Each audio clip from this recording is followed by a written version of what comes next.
नमस्कार, मैं रचना शर्मा और चढ़ती कला टाइम टीवी देख रहे सभी दर्शकों का स्वागत करती हूं। आप देख रहे हैं हरियाणा के विशेष समाचार।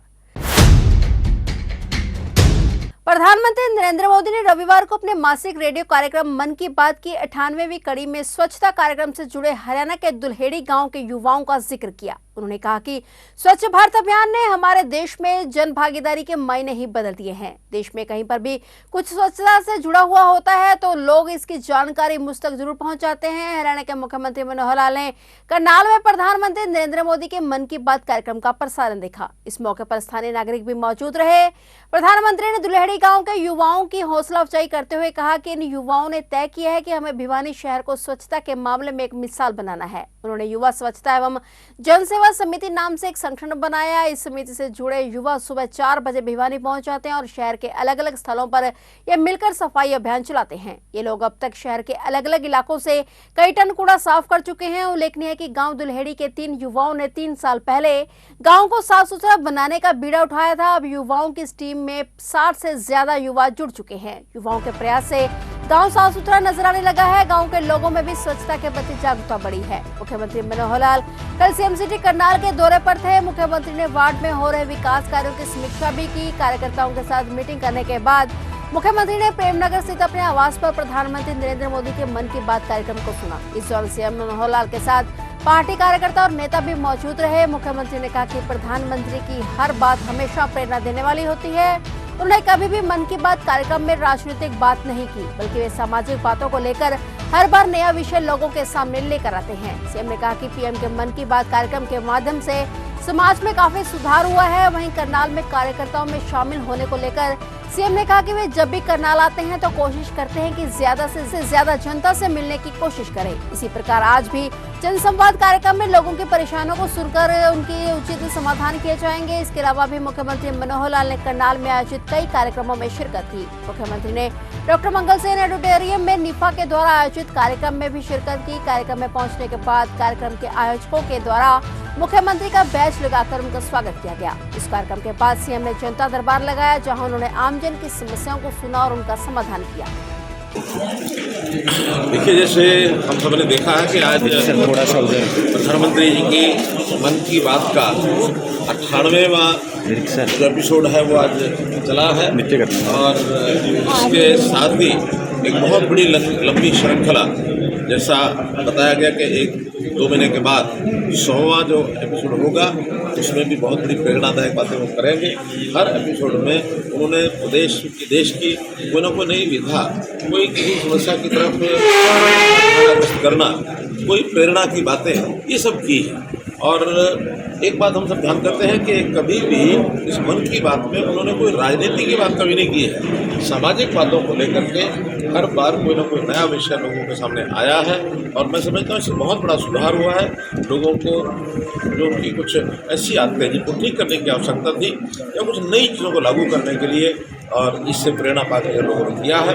बहुत एक अच्छा लाभदायक है। सर, आज काफी कार्यक्रम है, खुला दरबार लगाने वाले हैं सर, उसमें क्या रहेगा? खुला भी दरबार भी है, तो पूरा वक्त आज करनाल के नाम। स्वाभाविक है, करनाल कभी कभी आना होता है तो जितना ज़्यादा लोगों के साथ मिलना हो जाए उतना करते हैं।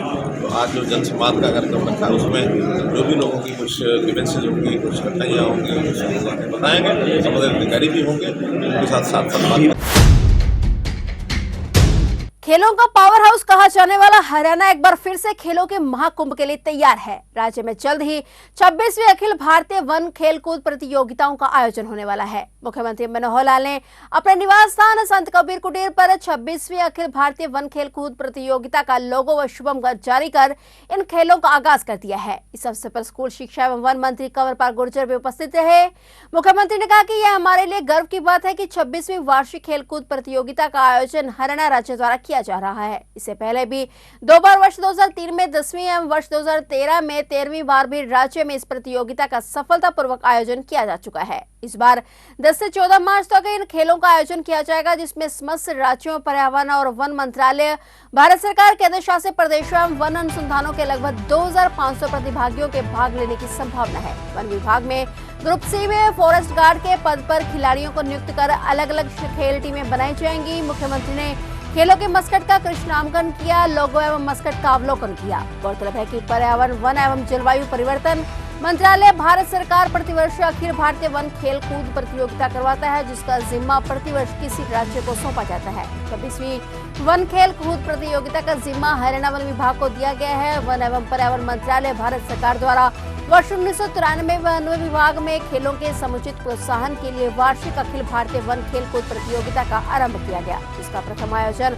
वर्ष 1993 में हैदराबाद में किया गया। तब से अब तक कुल 25 बार प्रतियोगिता का आयोजन किया जा चुका है। 26वीं अखिल भारतीय वन खेल कूद प्रतियोगिताओं का मुख्य केंद्र पंचकुला के सेक्टर 3 स्थित ताऊ देवीलाल स्टेडियम में होगा। स्टेडियम में सभी प्रकार की दौड़ें, पैदल चाल, भागा दौड़, चक्का फेंक, भाला फेंक, हैमर, लंबी कूद, ऊंची कूद, गोला फेंक, ट्रिपल जंप, इंडोर गेम्स जैसे कि बैडमिंटन, कैरम, टेबल टेनिस और चेस, बास्केटबॉल और क्रिकेट, हॉकी, कबड्डी, वॉलीबॉल और रस्साकसी आयोजित होगी। इसके अलावा गोल्फ क्लब सेक्टर 3 पंचकुला में गोल्फ तथा जिम खाना क्लब सेक्टर 6 में लॉन टेनिस, ब्रिज, स्नूकर और बिलियर्ड और स्क्वैश प्रतियोगिताएं भी होंगी। तीरंदाजी भारत विश्वविद्यालय के खेलकूद मैदान में तथा शूटिंग प्रतियोगिता शूटिंग रेंज चंडीगढ़ में होगी।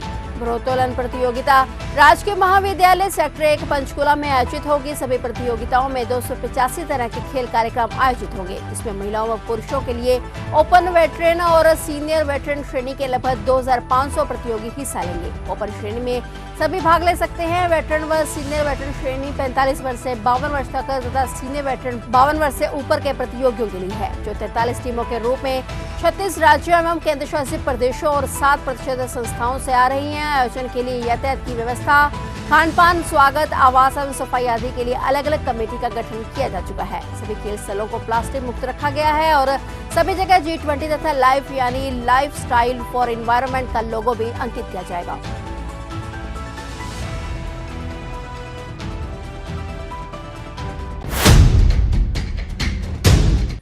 मुख्यमंत्री मनोहर लाल ने कहा कि प्रदेश सरकार ने स्वामित्व योजना लागू की है, जिससे लाल डोरा के अंदर की सभी संपत्तियों की रजिस्ट्री सुनिश्चित की जा रही है। सीएम मनोहर लाल ने कहा कि प्रदेश सरकार ने सबसे पहले लाल डोरा खत्म करने की पहल शुरू की थी। गौरतलब है कि मनोहर सरकार की इस योजना का केंद्र सरकार ने भी समर्थन किया है और इसी का परिणाम है कि हरियाणा की तर्ज पर देश के 8 राज्यों में स्वामित्व योजना लागू है।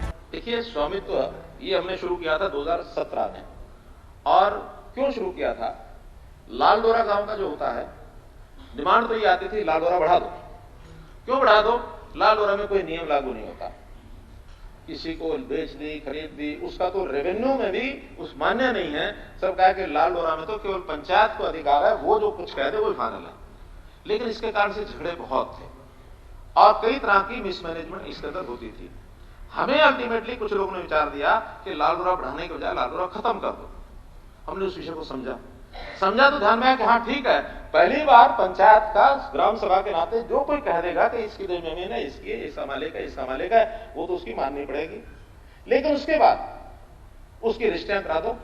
मात्र 100 रुपए में हर एक की रजिस्ट्री कराई जा रही है। नहीं, कोई बंद नहीं हुई। मेरा कहना है कहीं की बंद हुई है तो बता देना हमको।